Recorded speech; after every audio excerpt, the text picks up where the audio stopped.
Hello.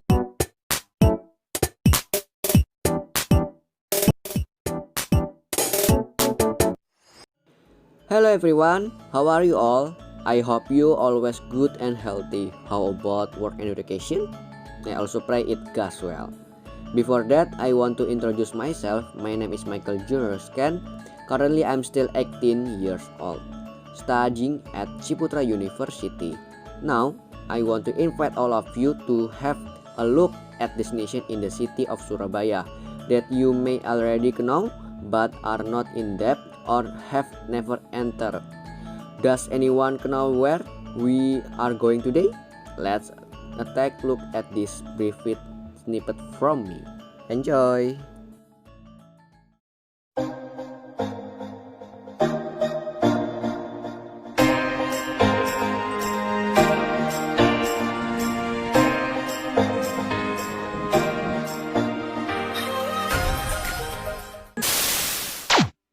Okay, have you seen? Where have we been today? Yep, right. We will go around to the submarine monument. After that, can park and one of the restaurant near Surabaya to have a beautiful meal. Okay, I can share you amazing destination. So, what are you waiting for? Let's follow this video and don't skip it. Hi. Now we have arrived in front of the submarine monument. Maybe many all of you know, especially those who live in Surabaya. Now I will invite all of you take a walk and tell a little about the story. Okay, let's enter the monument.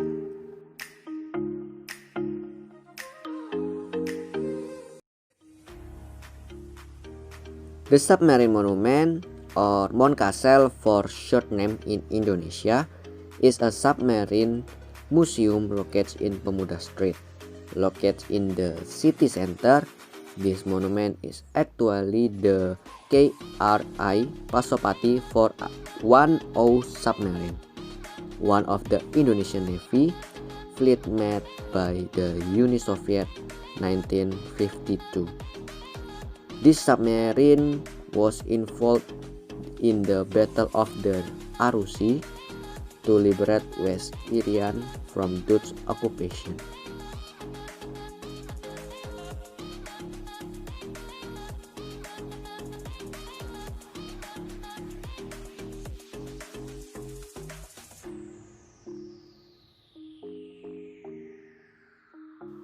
There is a unique story behind the presence of this submarine monument.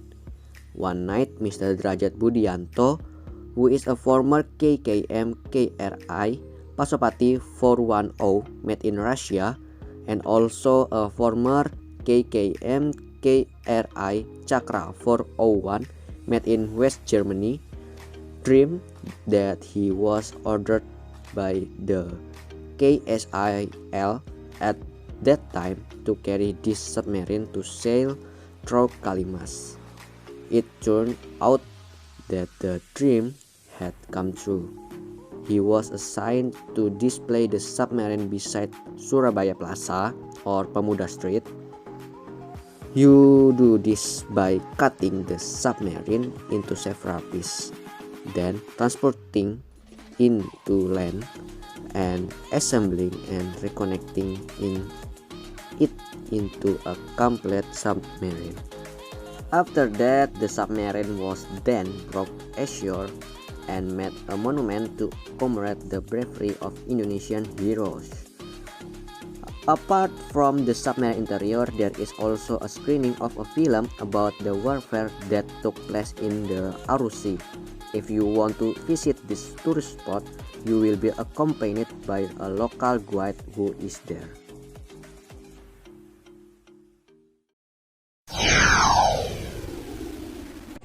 Okay, now I want to interview one visitor in submarine Surabaya. Okay,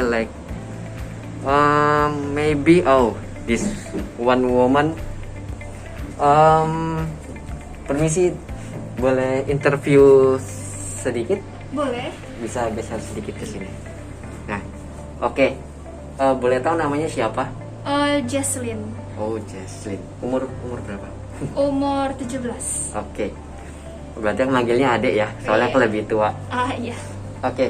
Jesslyn, sebelumnya sudah pernah ke Surabaya ini, Monumen Kapal Selam ini? Belum sama sekali sih, tadi sama orang tua barusan ini. Oh, baru pertama kali berarti? Iya, soalnya lagi liburan juga. Oke. Jadi ngelihat kapal selam kayak gini gimana?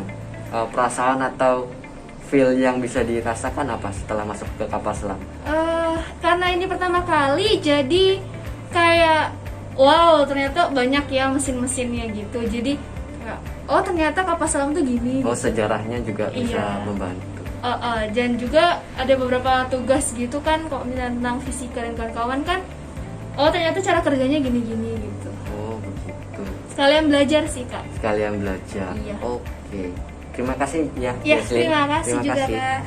Oke guys, this is one visitor in Submarine Surabaya. Okay, for the next video, for next destination will be Let's Do It With Me. Thank you. Okay, hello everyone. We have arrived to our second destination, which is Ken Park. So, Ken Park is no less cool than Sansu Singapore. Here more or less like Sentosa Island Singapore too. Okay, in the Ken Park you can see water park, Atlantis Land, Kia Kia Ho, Sanggar Agung Temple, the God Monument, the Sky Place Building, and many more. Okay, let's just go straight in. There are several tourist spots that are more interesting than malls to visit while in Surabaya. Some even give the nuance of being in 3 different countries at once.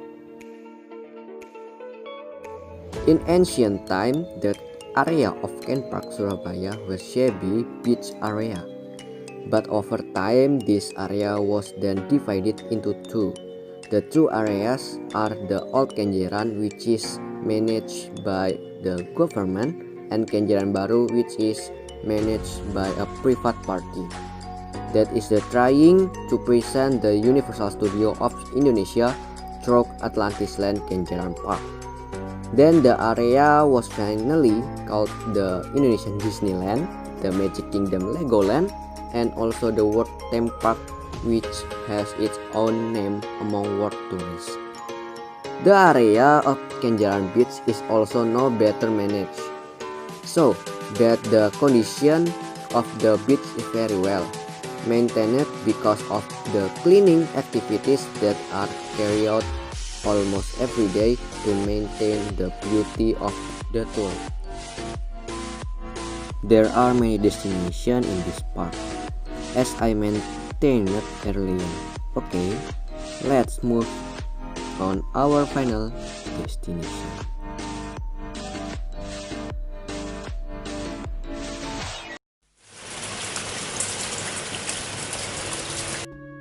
So we have arrived at our last destination. This time I crossed a little through the Suramadu Bridge to find a unique cafe. Is Kutai Sukbar.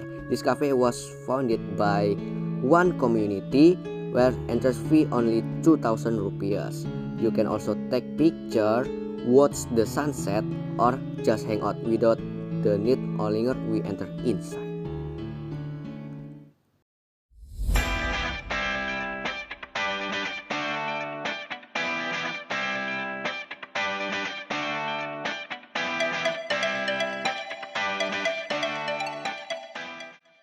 Wow, how is the view on the Suramadu Bridge?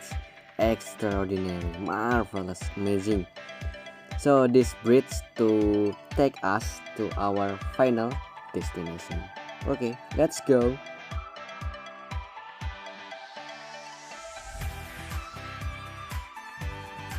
Kutai Sukbar. This place has a neat calm where visitors can enjoy the sunset on the beach and can see the Suramadu Bridge clearly. Park fishing boat make beach tourism feel natural without leaving what's already there. Kutai Sukbar tourism is actually the result of cooperation and community cooperation to advance the village managed by the village owned enterprise or Indonesia BUMDes of West Sukolilo village. Okay everyone, thank you all for watching the virtual short tour of the city of Surabaya and its surrounding. Thank you and bye bye.